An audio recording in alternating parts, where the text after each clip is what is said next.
Got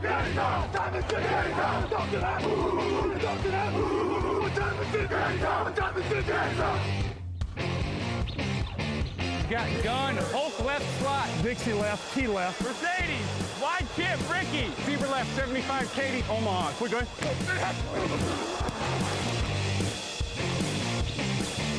Last play of the game. Who's going to win it? Luck rolling out to the right. Dumps it up to Donnie Avery. Yeah! Go ahead, goal line. Touchdown. Touchdown. Touchdown. Touchdown. Hello, bonjour et bienvenue à tous dans l'épisode numéro 454 du podcast Touchdown Actu. Un amateur très heureux de vous accueillir. Victor Roulier est avec moi. Bonjour Victor. Il faut activer salut le micro, Alain. Victor. Non mais oui. Voilà, j'ai loupé mon intro. Bonjour à tous, bonjour Alain. C'est pas grave. J'ai aussi cette petite angoisse d'oublier d'enlever le mute comme ça au début de l'émission à chaque fois. Bon, ça va bien Victor? Écoute, ça va. À quelques heures de Thanksgiving, tu as préparé un énorme repas, je suppose, tout ça. Bah, j'ai surtout 2 jours à peu près tranquilles, vu qu'il n'y a aucun Américain qui va m'envoyer d'email. Ah, ça c'est vrai. Donc j'en profite. C'est vrai, profite un peu de ton repos.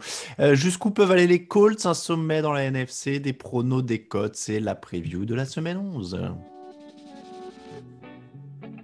Actu, analyse, résultat, toute l'actu de la NFL, c'est sur touchdownactu.com.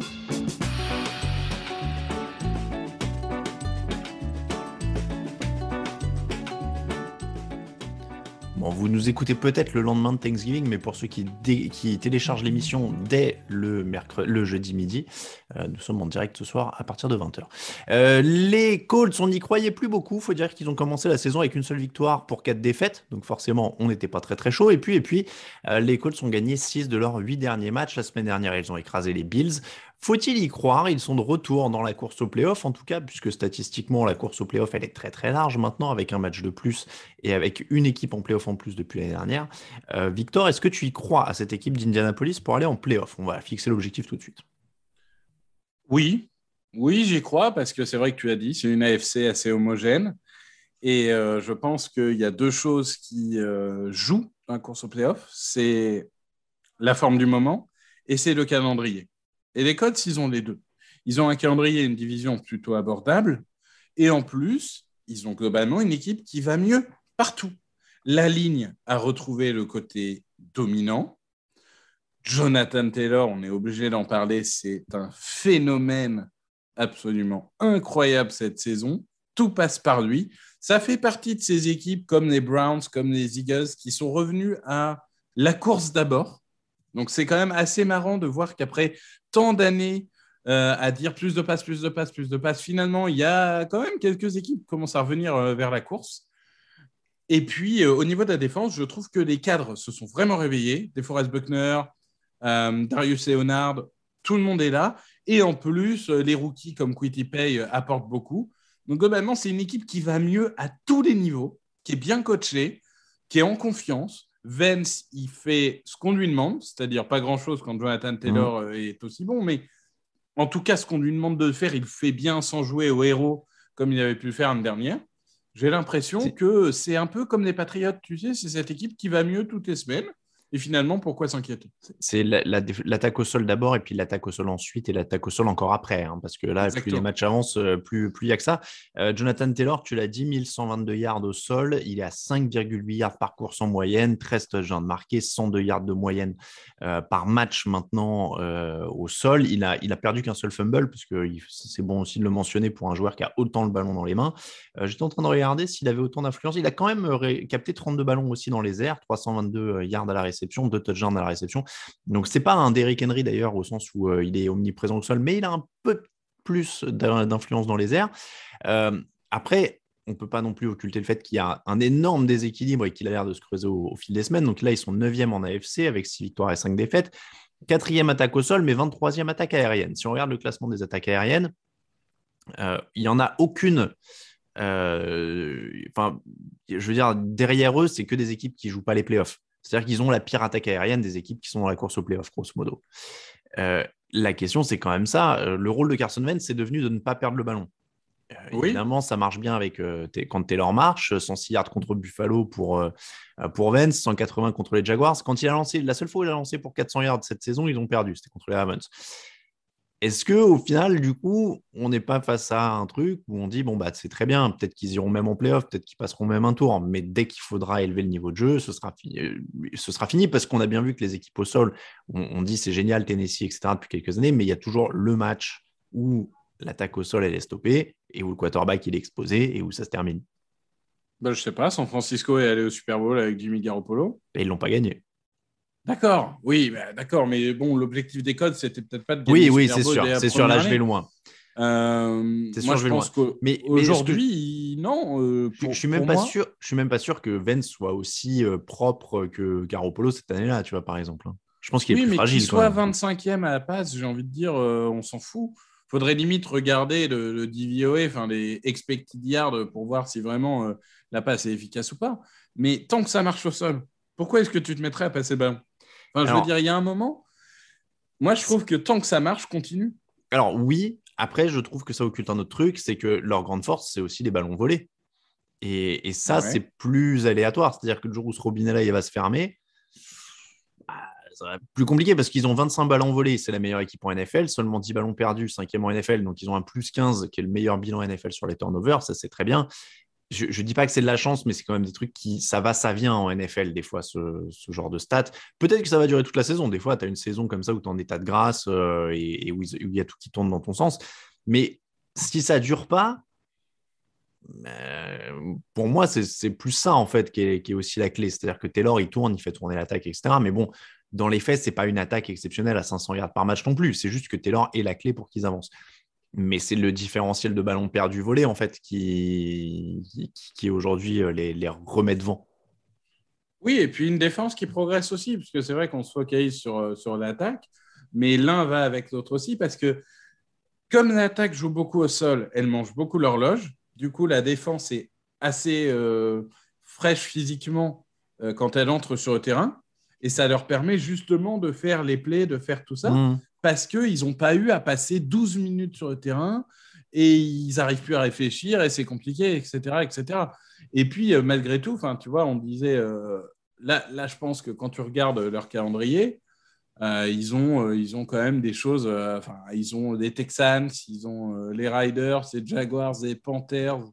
Non, peut-être pas les Panthers, non, c'est des Jaguars en week 18. Donc, ils ont quand même, je sais pas, ils ont de quoi voir venir. Et dans une conférence vraiment homogène, je pense qu'ils vont gagner 3-4 matchs qui leur permettront d'y aller. Après, en play-off, ils feront ce qu'ils ont à faire. Si ça se trouve, ils feront une Tennessee, ils iront en finale de conférence. Et pour une première année de Carson Wentz, ça sera très bien. Elle est vraiment bonne, cette défense. Parce que tu vois, par exemple, c'est pareil, elle est très opportuniste, tant mieux. Hein, mais statistiquement, après, elle est un peu en milieu de tableau à peu près partout. Oui, donc, mais moi, j'en reviens à si ça s'arrête de tourner dans leur sens sur les turnovers.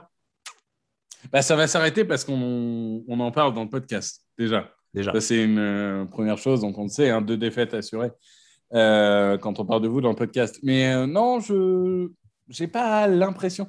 Tu vois, ça me fait un peu la même impression que les Cowboys. Que les Cowboys, on en parlera, mais peut-être pas les Cowboys dernière semaine. Mais dans l'idée, l'attaque va faire suffisamment. Et puis la défense, t'encaisse des yards, t'encaisse parfois des points, mais on te demande de faire 2-3 actions pour être décisif et ça suffira. Le calendrier, tu l'as dit, Buccaneers, Texans, Patriots, Cardinals, Raiders, Jaguars.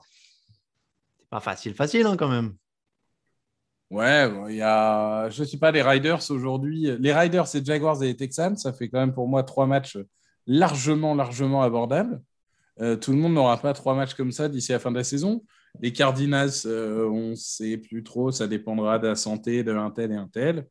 Et il y a en effet les Bucks là, cette semaine. Là, par contre, si tu prends les Bucks, c'est le genre de moment où là, tu auras une autoroute. Mais oui, ça va être difficile.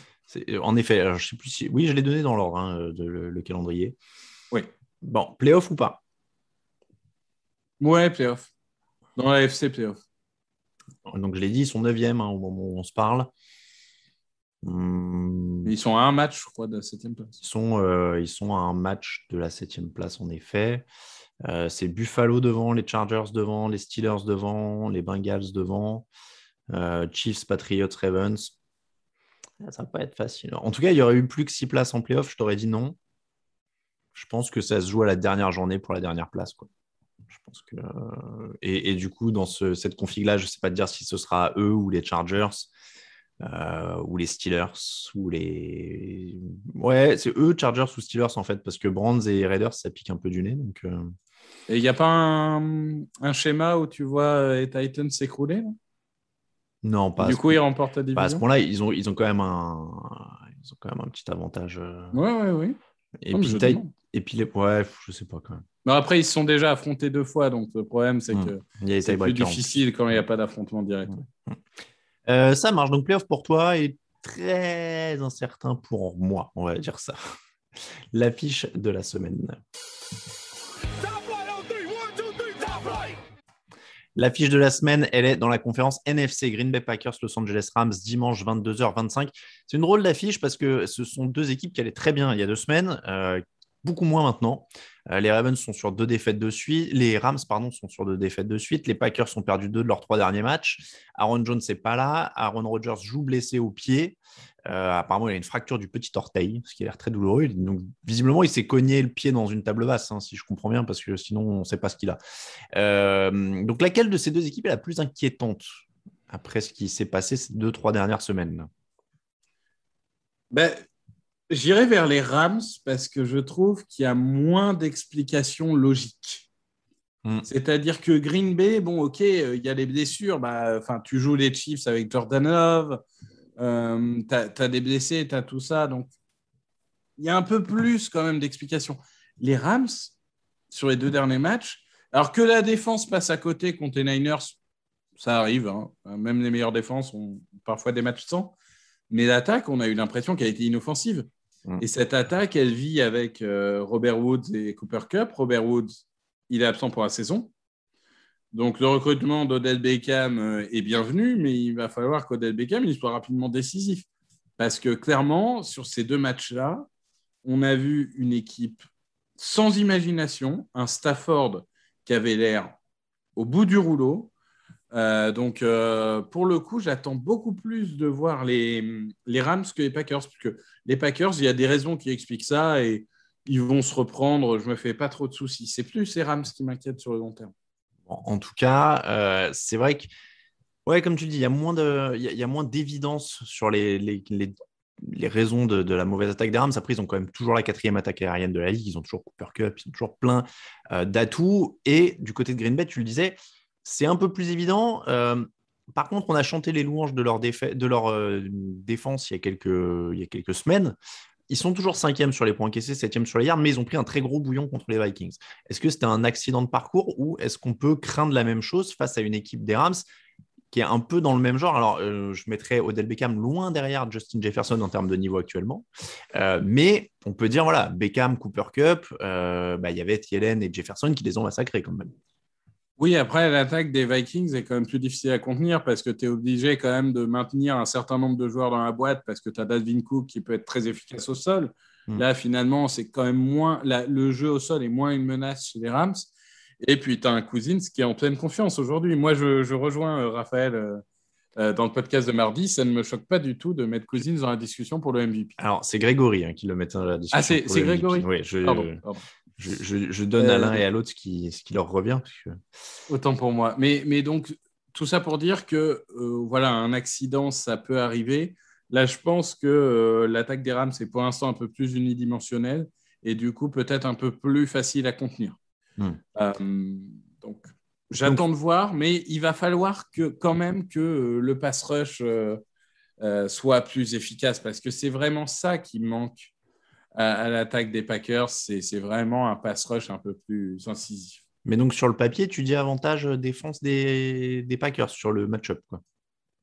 Ouais, je dirais un peu match nul. Par contre, avantage de l'attaque des Packers. Donc, du coup, moi, je donne les Packers. Avantage à l'attaque des Packers. Alors, j'allais te dire, il y a quand même beau duel, notamment sur les oppositions. La Jalen Ramsey, Davante Adams, par exemple. Alors, moi, j'ai l'impression que ça décide pas le match, en fait, Jalen Ramsey, Davante Adams, parce que Aaron Rodgers a une capacité à trouver d'autres cibles qui est… je ne sais pas si c'est bluffant, mais en tout cas, il l'a. Et donc, du coup, je ne m'inquiète pas, en fait, même si Jalen Ramsey fait un gros match. Non, je ne m'inquiète pas non plus, même si pour le coup, on en parle moins, mais l'absence de Tonyan qui s'est blessé, le tight end, fait mal, parce que c'était une vraie bonne soupape de sécurité, pour le coup, pour Aaron Rodgers. Voilà, je pense qu'il y a quand même des armes, même si Adams est bloqué, il y a Cobb, il y a Valdes-Scantling, il y a tout ça. Donc, j'imagine personnellement une équipe des Packers qui domine, oui, malgré Ramsey, malgré Donald. Et moi, je pars sur les Packers. Tu pars sur les Packers. Match aérien quand même, parce que les deux jeux au sol sont... Alors, c'est faiblard du côté des Rams et il n'y a pas Aaron Jones du côté Packers, même si Edgy Dillon est honorable. Dillon n'est pas mauvais. Hein, oui, non, il est bon, mais c'est pas la même force de frappe quand même qu'avec Aaron Jones. Bon, de toute façon, les running backs n'ont aucune importance. C'est la ligne qui compte. C'est exactement ce qu'on disait il y a 5 minutes. C'est exactement ce qu'on disait il y a 5 minutes avec Taylor. Tu vois. Non, mais Jonathan Taylor, c'est comme Derrick Henry, c'est des exceptions. Non, mais en vrai, oui, c'est sûr qu'il apportera moins de diversité, parce qu'Aaron Jones, c'est une arme offensive, autant un coureur qu'un receveur. Mais ça reste quand même très honorable comme backup. Ouais. Le Factor X, du coup, c'est quoi? C'est le niveau des défenses? Factor X, c'est la ligne défensive des Packers qui doit mettre la pression sur la ligne offensive des Rams. Pronostic. Packers. Je sais plus. En fait, je viens de me noter un truc, mais je crois que j'ai mis le contraire dans le fichier des pronostics. Alors, j'ai mis Rams dans le fichier des pronostics. En fait, c'est moi j'irais bien sur les Rams parce que j'attends une réaction. Il y a des playmakers en défense. Il y a la blessure d'Aaron Rodgers. Alors, on a vu que ça ne l'a pas gêné sur la fin de match, mais je pense qu'il doit souffrir le martyre parce que s'il n'est pas vacciné, il ne doit pas prendre d'antidouleur. Tu vois, il ne prend pas de médicaments dont il ne connaît pas les effets secondaires. Donc, je ne sais pas ce que lui a dit son médecin. Comment il s'appelle, là, le podcasteur? Ah oui. Non, j'ai plus de nom. Mais... Bref, troll mis à part. Je vais être sur Rams, mais c'est un match très difficile à pronostiquer, franchement. Ouais. De toute façon, on va le dire. Là, par exemple, sur celui-là, pour illustrer, il y a 2 pronostics Packers et 4 pronostics Rams. Mais cette semaine est particulièrement faite de 50-50. Il n'y a que 2 unanimités. Je peux te le dire, j'ai vérifié tout à l'heure. Il n'y a que 2 unanimités. On passe justement au prono. It's time, baby! Make it special tonight! Make tonight special! It's our night, and it's our division. It's our time to go win it. We're going to start fast and finish strong. Yes, sir. And we're going to work on 3. 1, 2, 3, work!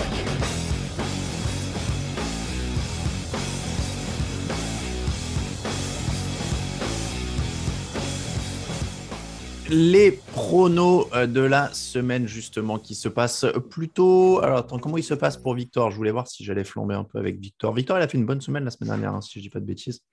Ouais, je crois qu'on est à peu près tous au même score, sauf Lucas qui s'est planté. 8 pour Lucas, en effet. 10 pour toi, Raoul et moi. 11 pour Greg et Raphaël au classement général. Ça donne 106 points pour Raphaël et moi. On est en tête. 105 Raoul, 103 Victor, 101 Grégory, 100 pour Lucas qui, du coup, en effet, se retrouve en dernière place. 64,2% de bons pronostics pour les 2 leaders. Les matchs de Thanksgiving qui ont lieu donc dans quelques heures. Alors, on ne va pas s'éterniser parce que là, franchement, il y a très peu de chances que vous n'ayez pas déjà vu les matchs. Lions-Bears, c'est le match de 18h30 pour commencer avec un Andy Dalton titulaire, un Matt Nagy qui semblait sur la sellette mardi mais qui n'est plus vraiment sur la sellette aujourd'hui. Victor, est-ce que tu es encore avec moi? Je vois que ça s'agite en coulisses. Oui. Ça s'agite en coulisses, mais je suis là. Comment ne pas parler d'un match entre Andy Dalton et Jared Goff? Je veux dire, il y a un moment... Il faudra quand même que la NFL se remette en cause et arrête de mettre les Lions à domicile à Thanksgiving parce que ça devient insupportable. En fait, j'ai lu un article ce matin qui disait que quoi qu'il arrive, quoi qu'ils mettent, en fait, le public est captif le jour de Thanksgiving. Ils font le match pourrave en fait de l'an dernier. Lions-Texans avait fait la 4e meilleure audience de la saison régulière. Et donc, en fait, ils s'en foutent. Ils veulent pas gâcher une grosse affiche qui permettrait d'attirer des gens sur un spot où il n'y a pas d'habitude des téléspectateurs, plutôt que de la mettre là où ils sont assurés d'avoir des téléspectateurs. Ce qui, visiblement, explique qu'on soit obligé de bouffer cette bouillie footballistique tous les ans. Donc, plus Lions... ce côté histoire, Lions et Cowboys, Thanksgiving, tout ça. Ouais, l'histoire, on se torche avec quand on rajoute des matchs de saison régulière et de playoffs, on a moins de problèmes. Certes. Lions-Bears, donc juste le prono, allez. Lions, parce que je me Allez, dis la qu'il première faudra bien victoire. qu'ils en gagnent une. Il ose. Moi, je vais rester sur les Bears parce que Matt Nagy va peut-être essayer de sauver son poste. Non, parce qu'en fait, si, c'est ça. Je vais le dire parce qu'on ne le dit pas souvent. Andy Dalton est le meilleur quarterback de ce match. Voilà. Donc je mise sur le meilleur quarterback. Les Cowboys contre les Raiders, Amari Cooper toujours absent, CeeDee Lamb sur le retour. A priori, ça va se jouer vraiment au finish pour qu'il soit sorti du protocole post-commotion. Je vais dire Dallas parce que c'est quand même plus complet que les Raiders qui piquent du nez. Mais deux équipes qui vont pas bien. Hein. Mais ouais, pas bien physiquement ou ouais. Ça, c'est sûr. Physiquement et même dans la performance globale. Donc, après, Dallas a des capacités de rebond quand même. Oui, moi en fait, je vais miser Dallas, mais plus parce que le match des Riders, j'étais dessus pour l'équipe, pour TDA. Ce week-end, et vraiment, je les ai trouvés sans imagination. Tu as vraiment l'impression qu'il y a un truc qui s'est cassé. Le départ de Ruggs, le départ des coachs. Il y a un moment, le côté un peu, allez, on se réunit tous et on joue ensemble, c'est un peu passé. Et là, ils sont sans imagination et le jeu au sol n'apporte plus rien. Et du coup, je mets les Cowboys quand même. Les Saints contre les Bills. Les Saints, donc sans Alvin Kamara, sans Teron Armstead, avec un Mark Ingram incertain, avec il y a un truc avec Taysom Hill qui a un gros contrat, donc plus il joue, plus il gagne. Peut-être qu'il essaiera de jouer plus. Donc, en tout cas, Taysom Hill, c'est un mec. C'est une carrière incroyable. Hein. Il y aura des articles sur lui dans 10-15 ans parce que. Il a des vidéos compromettantes. Ouais, on n'a pas vu la fin, mais là, j'ai rarement vu un mec qui prend autant d'argent garanti en faisant si peu. Mais bon, pourquoi pas. Non, c'est clair. En tout cas, par contre, que les Saints pleurent pas de ne pas avoir d'argent dans la masse salariale, hein, parce que là. Tu as le droit de rien dire en fait quand tu donnes après ils ont des contrats avoidable à souhait. Ouais, non mais très bien, mais tu dois pas mettre je sais pas combien de millions garantis 22 sur un mec millions qui est là garantis. non, c'est pas rigoler là. Après tu dis pas oui mais on n'a pas de tel mec, on n'a pas de receveur numéro 2. Bref, les Bills parce qu'ils sont complets. Oui, voilà. C'est ça. Les Saints, il y a trop de blessures. Trop. On passe au dimanche 28 novembre, 19h, Cincinnati Bengals, Pittsburgh Steelers, joli choc de la FC Nord, division très serrée.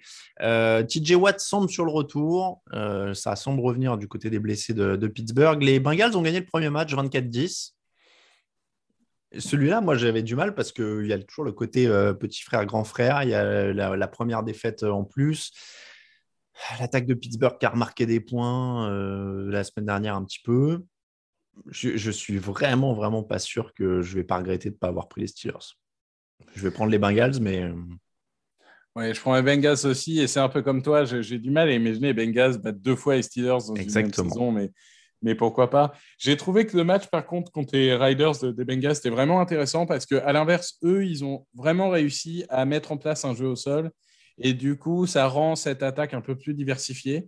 Et en plus, j'ai vraiment l'impression que la défense s'est remobilisée après des semaines un peu compliquées. Donc, j'ai du mal à croire à Pittsburgh parce qu'ils ont fait un bon match offensif. OK, peut-être qu'ils vont en faire un deuxième d'affilée.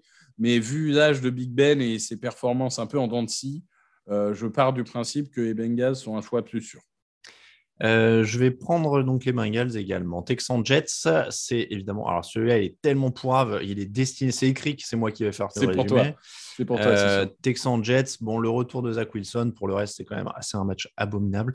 Donc je vais sur les Texans parce que c'est plus sérieux. Moi, je vais sur les Texans parce qu'ils ont prouvé qu'à défaut d'avoir une attaque, ils ont une défense et que ça suffit parfois à gagner des matchs. Colts Buccaneers, on en a parlé un petit peu tout à l'heure, c'est une très belle affiche. C'est le premier test pour les Colts. Les Buccaneers qui ont la meilleure défense contre la course de la Ligue, les Colts qui ont la meilleure attaque au sol de la Ligue. Je ne veux pas dire une bêtise, qui sont numéro 1, en tout cas une des meilleures.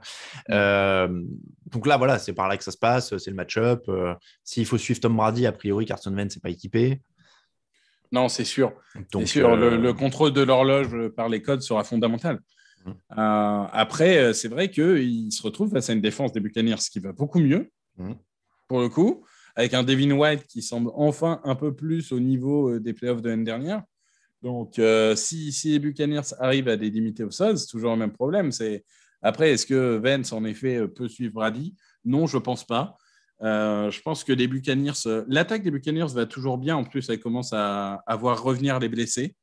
Je pense qu'à un moment, il faudra regarder quand même, Brady, le nombre d'interceptions qui sont dues à des ballons relâchés ou à des Hail Mary cette année. Ses stats seraient bien meilleurs si on enlevait toutes les erreurs des autres. Donc, je pense que Tampa Bay est un choix plus sûr. Allez, Tampa. Les Jaguars contre les Falcons. Alors, je vais dire, j'ai 0 note sur ce match. Voilà. Je me mets des notes pour tous les matchs et tout, mais là, je ne sais pas quoi dire. Ah, bah, tu sais, moi, j'ai une note. J'ai mis LOL. Ouais, voilà. Qu'est-ce que tu veux dire? J'ai rien. C'est sûrement le deuxième match que j'aurai s'il manque du monde dimanche. C'est sûrement un truc qui va aspirer encore un peu plus mon énergie vitale. Je sais pas. Je sais pas quoi dire sur ce putain de match. Ça va être affreux. Les Jaguars n'ont pas d'attaque. Les Falcons ont un receveur. Moi, je l'ai déjà dit mardi. Matt Ryan mérite mieux. Je pense qu'ils vont gagner quand même. Donc, je vais dire les Falcons. Hein. Mais moi aussi, et on est les deux seuls à miser les Falcons, bizarrement. Oui, mais... il y a des pronos un peu étranges dans l'équipe, je trouve. On est minoritaire, mais moi aussi, je vais sur les Falcons. Les Dolphins, il y a une autre équipe, je ne sais plus laquelle j'ai vue. Je me suis dit, mais pourquoi ils font encore confiance à ces gens-là? Ouais, non, mais je crois que c'était ça. Je crois que c'était pour le Jaguars. Je me disais, ils sont nombreux à faire confiance aux Jaguars. Dolphins, Panthers, Tua Tagovailoa contre la défense des Panthers, qui est la meilleure contre la passe, et qui en plus a 30 sacs cette année, 3e en NFL. Ça sent pas très très bon pour Tua Tagovailoa, tout ça, je trouve. C'est pas la meilleure opportunité de reprendre la confiance. Même si, pour le coup, Miami fait partie des équipes qui vont mieux aussi. Hein. Offensivement, ils ont peut-être joué le match le plus cohérent de leur saison. Ils viennent de récupérer Philippe Lindsay en plus pour le jeu de course, qui fera pas de mal. Le pass rush s'est réveillé. Et le problème, c'est que Carolina, moi, j'ai l'impression que la défense, à force d'être sur le terrain 70 minutes par match, ils commencent à fatiguer. Hein. Donc, moi, je pense que les Dolphins vont passer. Tu vois. Alors moi, je pense qu'ils font monter McCaffrey en puissance au fur et à mesure des semaines parce qu'ils ont peur de le griller vu qu'il est en porcelaine. Ouais. Mais du coup, là, ça peut commencer à monter en puissance. Ils ont collé 34 points aux Cardinals, ils en ont collé 21 à Washington. Je pense que s'ils en mettent 25 à Miami, c'est fini. Hein, donc, ils ont fait leur plus mauvais match défensif face à Washington aussi. Hein, donc, c'est pour ça, je te dis attention. J'ai l'impression que les Panthers se fatiguent. T'as plus peur d'affronter qui aujourd'hui, Taylor Heinicke et Terry McLaurin, ou tu as que Tagovailoa et Jalen Waddle? J'ai plus peur d'affronter Byron Jones et Xavier Howard. Voilà. Ouais. Bon, bonne fin. Donc, Dolphins pour toi, Panthers pour moi. Patriots, Titans. Les Titans qui souffrent énormément en attaque et ils jouent contre la défense des Patriots.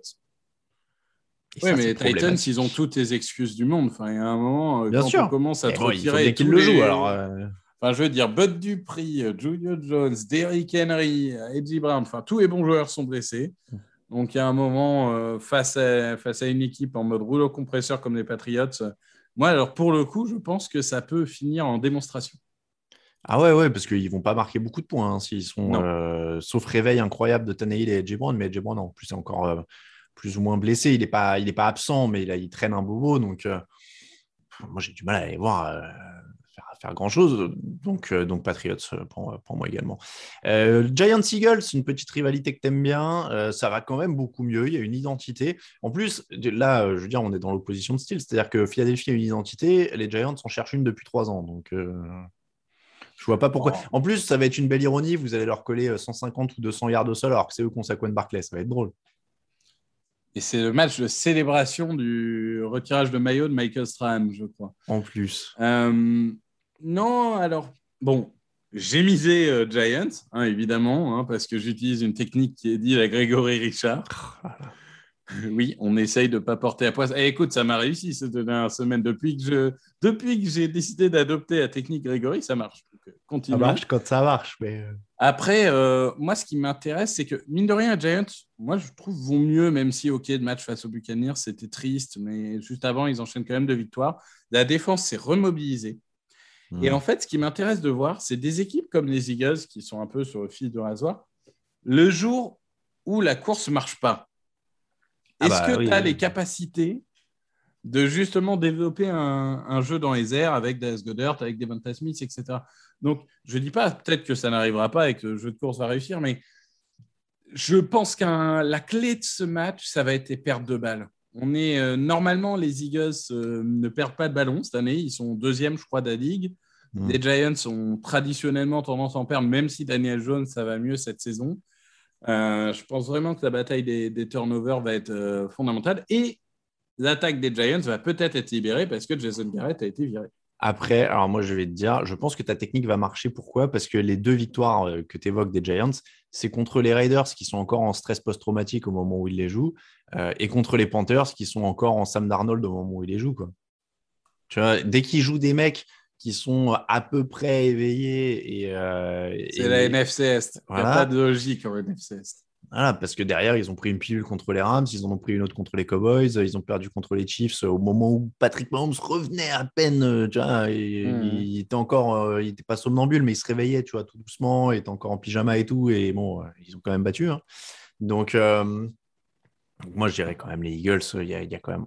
Et après, tu l'as dit, hein, sur la NFC Est, évidemment, ça peut faire 40-3 pour les Giants, hein, ça n'étonnera personne, mais sur la dynamique, Philadelphie ressemble quand même plus à une équipe en ce moment, donc je vais dire les Eagles. Broncos Chargers, je me suis imaginé un truc, tu sais, en préparant ce match. Imagine, tu mets Justin Herbert aux Broncos. Ils sont en playoff. La folie, quoi. La folie. Il a déjà des bons receveurs, hein, aux Chargers, mais bon, Courtland Sutton, Tim Patrick, tout ça, plus la défense. Jerry Jeudy, Noah Fant, Albert O. Wow, ça aurait de la gueule. Bon, en l'occurrence, les Broncos n'ont pas Justin Herbert. Ils ont perdu 5 de leurs 7 derniers matchs. Ça se joue à Denver. C'est de la rivalité de division, donc tout est possible, hein, on le dit à chaque fois. Mais bon, les Chargers sont quand même assez favoris de ce match, surtout après avoir gagné un peu un match fou là, contre les Steelers pour se relancer. Oui, c'est typiquement le genre de match que les Chargers auraient perdu, normalement. Enfin, en tout cas, sous Anthony Lynn. Et là, maintenant, ils les gagnent. Donc, bizarrement, ça fait la différence entre une équipe moyenne et une bonne équipe. Les Broncos, bon, ils ont eu ce moment d'exploit face aux Cowboys, mais c'est quand même vite retombé face aux Eagles. Non, moi, je pense que les Chargers ont trop d'armes. Et d'ailleurs, c'est une de nos 2 unanimités avec les Cowboys. C'est vrai, ouais, c'est un des 2. Les Packers contre les Rams, on l'a dit dans l'affiche de la semaine, c'était les Packers pour toi, les Rams pour moi. Les 49ers contre les Vikings, celui-là, on l'a vaguement effleuré dans l'émission de mardi parce que c'est vraiment le truc même de l'impronosticable, quoi. C'est-à-dire que les Vikings sont super bien, sortent d'un super match. Les 49ers sont aussi sur une bonne dynamique.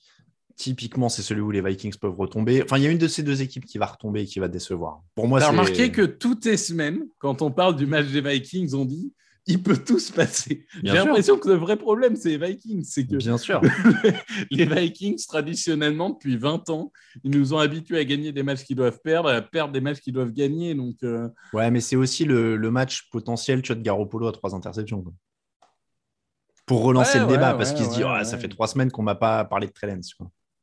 Ouais, je sais pas. Moi, j'ai tendance à. J'ai mis les Niners, mais honnêtement, j'ai hésité jusqu'au dernier moment. C'est 50-50. Ah ouais. C'est 2 équipes qui vont mieux, ça on peut le dire. Donc théoriquement, ça va être un match de bonne facture.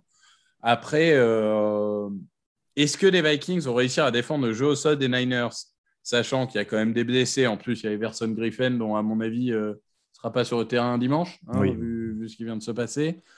Donc là, il commence vraiment à accumuler un peu les blessures. Pour l'instant, la défense tient, mais jusqu'à quand ?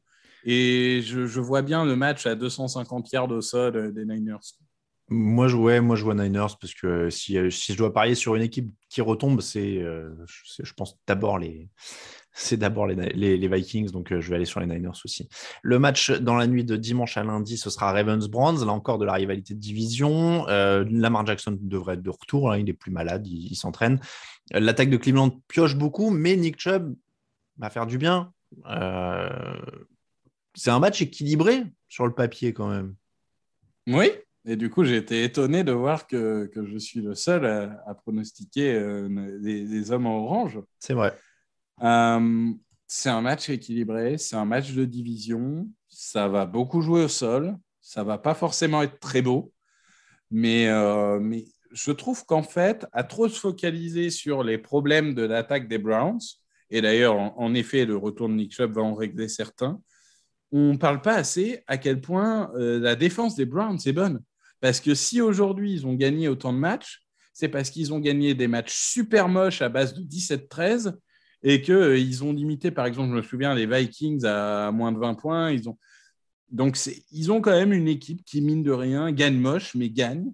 Et du côté des Ravens, j'ai l'impression que cette année, c'est quand même... ils sont à 2 doigts de perdre contre Détroit, ils perdent contre les Dolphins. C'est très compliqué. C'est semaine après semaine. Donc là, je mise à un moment, il faut prendre des risques. Je mise sur une semaine un peu sans pour essayer de vous reprendre un point. Donc, les Browns pour toi, les Ravens pour tous les autres. Le dernier match, Washington-Seattle, ce sera dans la nuit de lundi à mardi, à 2h15. Washington a plus de victoires, ce qui est quand même toujours assez dur à encaisser pour moi au niveau de Seattle. Il y a une ambiance de fin du monde à Seattle. S'ils perdent là, je ne sais pas dans quel état on récupère Pete Carroll après ce match. Il a dit qu'il ne savait plus quoi faire. Ouais, oui, c'est pas tout à fait rassurant non plus. Donc, je ne sais pas trop. Moi, je vais aller sur Seattle à l'orgueil, mais il y a une bonne défense en face. Il y a Terry McLaurin, il y a Tyler Heinicke, il n'est pas incroyable, mais il a peur de rien. C'est pas un match je vais sur cadeau. Washington, hein. Ouais. pour le coup. J'ai vraiment l'impression qu'il y a un truc qui s'est cassé à Seattle. Encore plus qu'il y a une semaine quand on faisait le podcast. Je ne sais plus qui disait mardi, Pete Carroll a vieilli d'un coup. C'est un peu vrai. On a l'impression que vraiment, c'est la fin de cycle, quoi. Et à l'inverse, Washington, mine de rien, ça grappille. Ça combat contre les Buccaneers, ça combat contre les Panthers, et puis ça gagne des matchs, et puis ça commence à devenir cohérent. Alors, ça ne sera jamais extraordinaire, soit une équipe, mais c'est cohérent. La défense va mieux, malgré l'absence de Chase Young. Tout va un peu mieux, et je pense que ça sera suffisant pour battre une équipe des Seahawks qui est perdue. Ouais, c'est vrai qu'il y a, comme tu dis, cette ambiance un peu fin du monde. Je peux le voir, hein, je peux voir les deux, franchement. C'est un peu pour moi le prono du dernier espoir. Tu vois, je me dis, s'ils doivent réagir, c'est maintenant. Ils vont battre cette équipe en prime time parce qu'ils doivent le faire et qu'ils doivent montrer qu'ils ne sont pas enterrés, qu'ils ne sont pas morts et tout. Après, si ça ne passe pas là... D'ailleurs, au niveau de la rédaction, c'est 3 votes pour chaque équipe. Ça va être incroyable cette semaine parce qu'on a souvent les mêmes résultats, mais alors là, cette semaine, ça peut partir. Ouais, mais tu sens le truc où en fait, ça va se croiser, tu vois. Genre, au final, ça va faire quasiment match nul parce qu'on aura tous eu des pronos différents, mais on va finir avec le même score. Enfin, ça va être... Je sais pas, Grégory, il est chaud là. Hein. Il est un peu, je vois, limite avec son sabre tout seul contre tout le monde en train de dire « Vous allez voir ». J'ai vu qu'il y a des cotes un peu... des pronos un peu osés. Je fais un lapsus, pourquoi ? Parce qu'on passe au code de la semaine.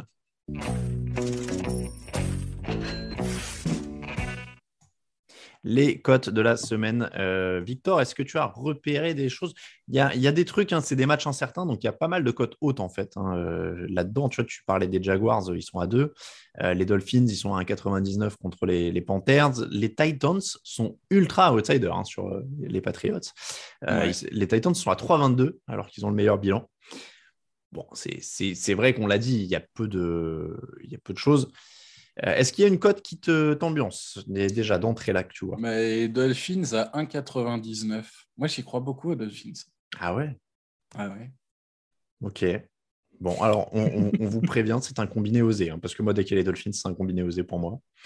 Mais pourquoi pas ? Moi, j'irais plus, tu vois, à la limite, dans un match incertain sur les Vikings à 2,29. Ouais. Vrai match pile ou face. Et après, c'est moi qui suis osé. Ouais, non, vas-y. Non, je sais pas. Hein. Tu peux aussi aller sur les Browns à 2,40. Voilà. Il y a Ouais, mais je crois moins en Cleveland, tu vois, personnellement. Ouais, sinon, Packers à 1,87. Hein. Si tu croyais aux Packers. Oui, pour le coup, Packers à 1,87, c'est bien. Allez, Packers 1,87 et Chargers 1,62 sinon. Allez. Tout est encore une fois, il y a pas mal de cotes comme ça au-dessus des 1,50 pour des équipes qui sont plutôt favorites parce que beaucoup de rencontres incertaines. Donc Dolphins à 1,99, Packers à 1,87, Chargers à 1,62. Ça fait un combiné 5 € misés, 30 €, 14 de gains potentiels. Alors du coup, ça ne fait pas des YOLO énormes parce que du coup, elles sont plutôt équilibrées les cotes. Ça ne fait pas d'énormes outsiders. On peut rajouter les Browns à 2,40 dont tu parlais. Moi, je rajouterais bien donc les Vikings à 2,29. Et les Steelers, hein. Parce que même les si moi Steelers. j'ai misé Bengals, 2,55 pour les Steelers, c'est beaucoup. Quoi. Et les Steelers à 2,55. Tu as bien raison. Écoute, au final, je trouve que le YOLO est pas si YOLO que ça. Il est pas. Il n'est pas garanti quand même. Hein. Non, il est loin d'être garanti. Hein. C'est un YOLO, évidemment, joué avec précaution. Hein. Mais il y a un monde où ça passe. Quoi. Mais il y a un monde où ça peut exister. Dolphins bat Panthers 1,99, Packers bat Rams 1,87, Chargers bat les Chargers ou les Broncos 1,62, les Browns qui battent les Ravens 2,40, les Vikings qui battent les 49ers 2,29 et les Steelers qui battent les Bengals 2,55. Ça me semble pas, on en a fait des bien pires. La mise 5 €, 453 €, 74 de gains potentiels. Donc ça fait un peu plus de 900 € si vous mettez 10 €. Encore une fois, à jouer avec prudence, c'est un YOLO, mais. Et rajouter évidemment les Giants à 2,36 pour bien les jinxer. Ouais, voilà, pour tout perdre. Si tu rajoutes les Giants avec une équipe de plus pour 5 € misés, tu es déjà à 1096 €. Hein, donc, ouais. Mais tu vois, je te fais passer à barre des 1000 €. C'est ça. Là, on est sur du très beau. Et je vous rappelle évidemment que si vous gagnez d'énormes sommes sur vos paris, il y a un petit lien en bas de la colonne de droite du site pour vos investissements locatifs ou de l'achat de neuf. Donc, n'hésitez pas. C'est un nouveau partenariat qu'on a. Si on arrive à vendre un appartement dans l'année, déjà, nous, on est contents. Je vais vous dire, là, c'est du partenariat inédit. Allez, merci beaucoup. C'est comme ça que se termine l'épisode numéro 454 du podcast Jean Actu. Merci de nous écouter. Pour nous suivre, Twitter @TDActu, Facebook @TDActu, Instagram @JeanActu, Victor @VictorRoulier sur Twitter @Alain Mattei. Pour moi-même, toute l'actu de la NFL sur tdactu.com. Merci beaucoup, Victor. Merci à toi. On se retrouve dès 20h si vous nous suivez en direct pour Thanksgiving. Puis évidemment, samedi, podcast draft, dimanche 18h, Footoy. Ciao, ciao. Salut. Les meilleures analyses, fromage et jeux de mots, tout sur le foutu est en TDAQ. Le mardi, le jeudi, tailgate au risotto, les meilleures recettes en TDAQ. Fumble pour JJ Watt, Bismuth pour Marshall Lynch, Proclash Global Beckham, Tom Brady quarterback, calé sur le fauteuil, option Madame Irma, à la fin on compte les points et on finit.